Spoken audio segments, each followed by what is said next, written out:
I tried to make my boyfriend jealous by texting his brother. I wasn't expecting the silence. The screen of my phone feels like it's burning a hole in my retinas. It's been on for the better part of 2 days, displaying the same monument to my own stupidity. A single, stupidly casual message sent to Marcus, my boyfriend David's younger brother. Thinking of you. That's it. That's the text that ended the world. Or at least, my world. It's been 48 hours since I hit send. 48 hours of the most deafening, soul-crushing silence I have ever experienced. David is here. He's somewhere in this apartment that we've shared for 3 years. I hear the floorboards creak when he moves from the bedroom to the kitchen. I smell the faint scent of his coffee in the morning. I see the indentation on the other side of the bed where he slept. He's a ghost in our own home, a phantom haunting the periphery of my vision, and he hasn't said a single word to me. I keep replaying it in my head, the moment I sent it. I was expecting a hurricane. I was braced for yelling, for accusations, for him storming into the living room with his phone in his hand, his face red with anger, demanding to know what the hell I was thinking. I had my answers ready. I had my whole performance rehearsed. What I got was a vacuum, a complete and total absence of anything. No anger, no confrontation, just this thick, suffocating quiet that's pressing in on me from all sides. It's so much worse than the fight I was trying to provoke. It feels like I'm drowning, and the worst part is I can't even understand why. This wasn't the plan. He was supposed to yell. He was supposed to fight for me. What the hell is happening? Looking back, I always saw myself as the architect of our relationship. David was the heart, all feeling and earnest sincerity, and I was the brain. I have a great job in marketing, where my entire career is built on analyzing consumer behavior and crafting narratives to guide them to a desired conclusion.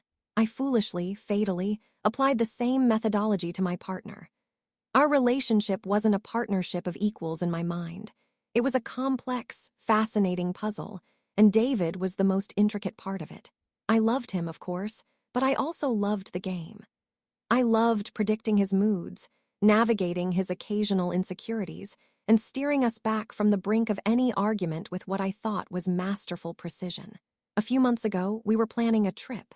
He wanted a quiet cabin in the mountains, a place he'd gone with his family as a kid. I wanted a boutique hotel in a city we'd never been to. Instead of a discussion, I turned it into a campaign. I'd casually mention articles about how boring those rustic trips could be, send him links to trendy restaurants in my preferred city, and frame his idea as sweet but ultimately unambitious. He eventually conceded, believing he'd come to the conclusion himself. I felt a smug little thrill of victory, not the warmth of compromise. I was playing chess while he thought we were just living our lives. And every good chess player knows the board. I knew every square of David's. His friends were pawns, useful for gathering intel or reinforcing a point I wanted to make. His job as a physical therapist was a rook, steady and predictable. His passions, like his woodworking hobby, were knights, moving in quirky, interesting ways that I could study and appreciate from a distance. But his biggest, most fortified piece, the one he protected above all else, was his family. Specifically, Marcus, it wasn't just typical brotherly love.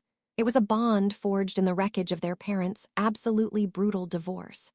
They were just kids when it happened, and from what David told me, they clung to each other like life rafts in a storm of screaming matches and slammed doors. They were a unit, a closed-off, two-person club with a lifetime membership. David didn't hide this. He was proud of it. He'd talk about Marcus with a reverence he reserved for nothing else. He once told me a story, his voice soft with memory, about being 10 years old and hiding with a 6-year-old Marcus in a closet while their parents tore the house apart with their rage. He said he just covered Marcus's ears and promised him that one day it would just be the two of them and no one would ever yell again. "He's my only constant," he told me that night. "The only person on earth I know, without a single doubt, will always be in my corner." This bond was his sacred ground, his one non-negotiable. And the sickest part, I knew it. I listened to that heartbreaking story, nodded sympathetically, and then filed it away in my mental database under the label Marcus, maximum impact leverage. I saw that fierce, protective love not as something to be respected, but as a lever. A powerful, gleaming lever I could pull if I ever really needed to get a reaction. In my breathtaking arrogance, I looked at the purest thing in his life and didn't see a boundary to honor. I saw a vulnerability to be exploited. I saw the king on my chessboard, the one piece I could threaten to guarantee a checkmate. The fight that started it all was so trivial, so monumentally stupid, that I can barely stand to think about it now. It was about a dinner party. My firm had just landed a huge account, and I was on the partner track. Everything was finally clicking into place, and I wanted to celebrate. I wanted to host a sophisticated dinner for my colleagues, the kind with linen napkins, and wine that costs more than $20 a bottle. David's immediate response was, "That's great, babe. How about we do a barbecue? More casual, less pressure." I saw red. A barbecue. He wanted to serve burgers and potato salad to my future boss. In my mind, it wasn't just a suggestion. It was a deliberate attempt to undermine me, to make me look less polished, less serious. "A barbecue, David? Seriously. This is my career, not a Sunday afternoon in the park," I snapped. He recoiled, his face clouding over. "I just thought it would be more relaxed, more us," he said quietly. But I was already on a roll, my arrogance flaring up like a chemical fire. I accused him of not understanding the stakes, of not taking my ambitions seriously. The argument devolved from there, ending with him shutting down completely. For the next 2 days, he gave me the silent treatment. Not an aggressive, door-slamming silence, but a quiet, wounding withdrawal. He'd give one-word answers, avoid eye contact, and sleep rigidly on the very edge of his side of the bed. This was his go-to conflict avoidance tactic, and it always drove me insane. I felt dismissed, ignored. My ego couldn't handle it. I needed a reaction. I needed to regain control of the narrative. That's when the idea, slick and venomous, slithered into my head. I didn't need to communicate. I didn't need to apologize or see his side. I needed to be more clever. I needed a shortcut, a way to jolt him out of his passive-aggressive stupor and force him back to the table. I needed to remind him what he stood to lose. So I picked up my phone. My fingers hovered over Marcus's contact. I knew, with absolute, chilling certainty, that this was the nuclear option. But my pride was screaming louder than my conscience. I crafted the message with the precision of a surgeon. "Thinking of you," it was perfect. Not overtly sexual, but suggestive enough. Plausibly deniable as a friendly check-in, but the winky face was the poison dart. It was designed to detonate David's deepest insecurities, his fear of betrayal, and the sanctity of his bond with his brother. As I pressed send, I felt a sick, exhilarating surge of power. I was no longer the one being ignored. I was the one setting the bomb. I leaned back on the couch, my heart thumping with anticipation, waiting for the explosion I was so sure was coming. The explosion never came. For a few minutes, I just stared at my phone, a giddy, nervous energy buzzing under my skin. I imagined the sequence of events. Marcus would see the text, get confused or maybe even angry, and immediately show David. Then David, his quiet retreat shattered, would confront me. It would be messy, dramatic, but it would break the silence. The silence was the enemy. My phone buzzed, a reply from Marcus. My breath caught in my throat. This was it. I opened the message. "You okay, Nat?" That wasn't the reaction I'd anticipated. There was no outrage, no flirty reply, just concern. It threw me off. I didn't respond. I figured the ambiguity was better. I waited. The minutes stretched into an hour. Then 2. I made dinner, leaving a plate for David on the counter. He came home from work, walked past me without a word, put the plate in the refrigerator, and went into the bedroom. The door clicked shut. The entire evening passed in this state of suspended animation. I sat on the couch, pretending to watch a movie, but my entire being was attuned to the slightest sound from the bedroom. Nothing. The silence in the apartment grew heavier, denser. My initial smugness began to curdle into a knot of anxiety in my stomach. Why wasn't he reacting? Did he not see it? Did Marcus not show him? The uncertainty was 1,000 times worse than the fight I'd been trying to start.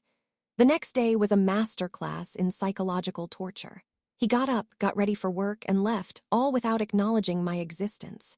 He was a polite, silent roommate. I was losing my mind. My confidence completely evaporated, replaced by a frantic, clawing panic. I started compulsively checking his social media, his friends' social media, anything that might give me a clue. I scrolled through his Instagram feed, looking for some cryptic, angry post. Nothing. Just a picture of a chair he was building in his workshop from 2 weeks ago. I checked his online status on every app we shared. Green dot. Active.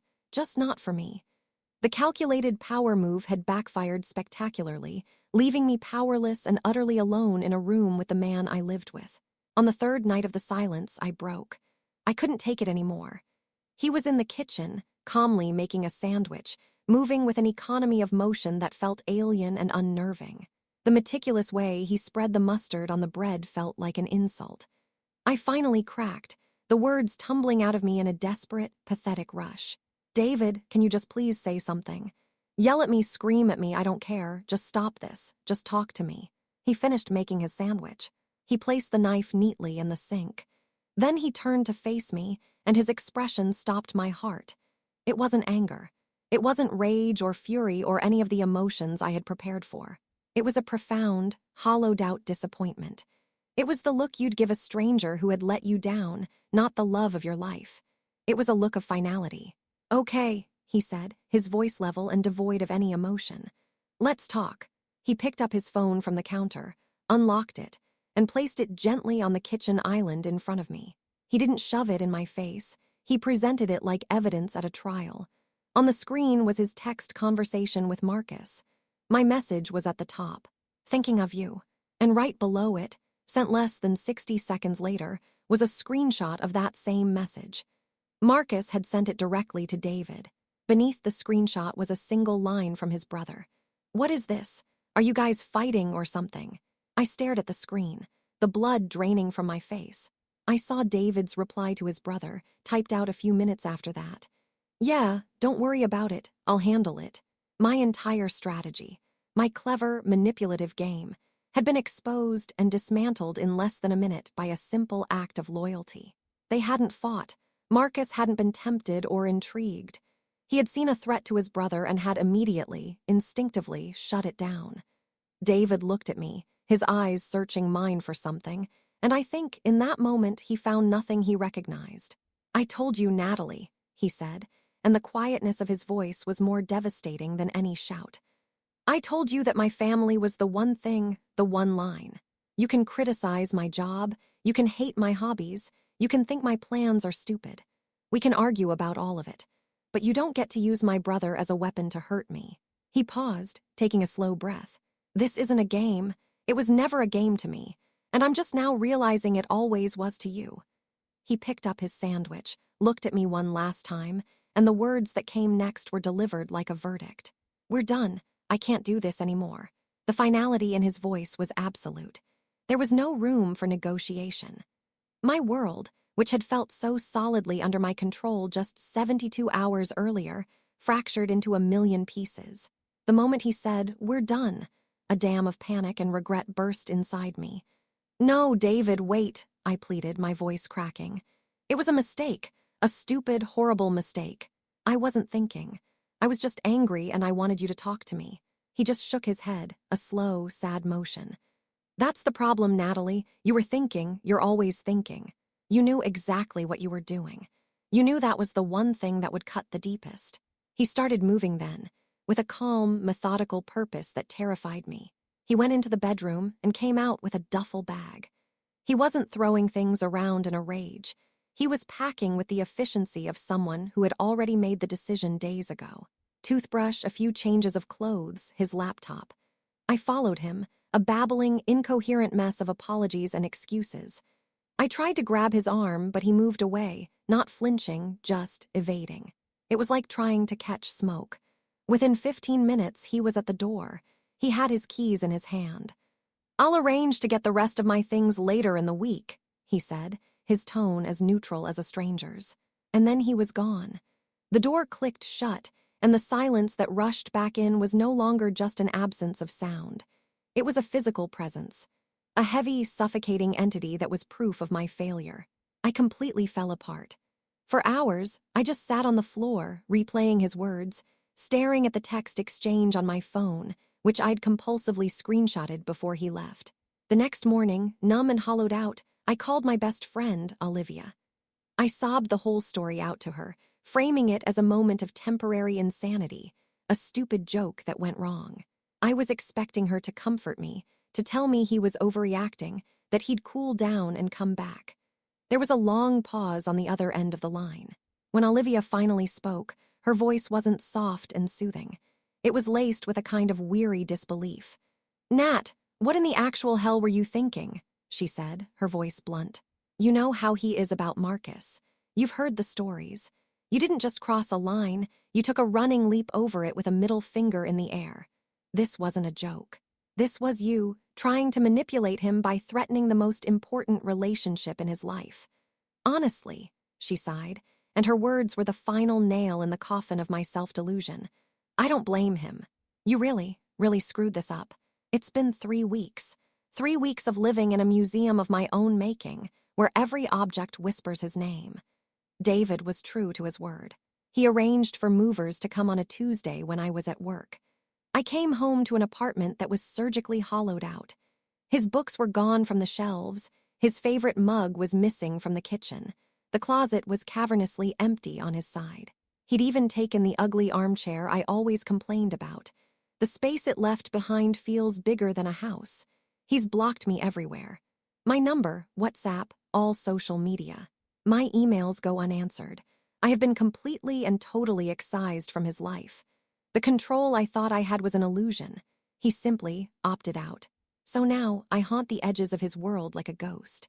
I created a new, anonymous Instagram account with a generic flower profile picture and no followers.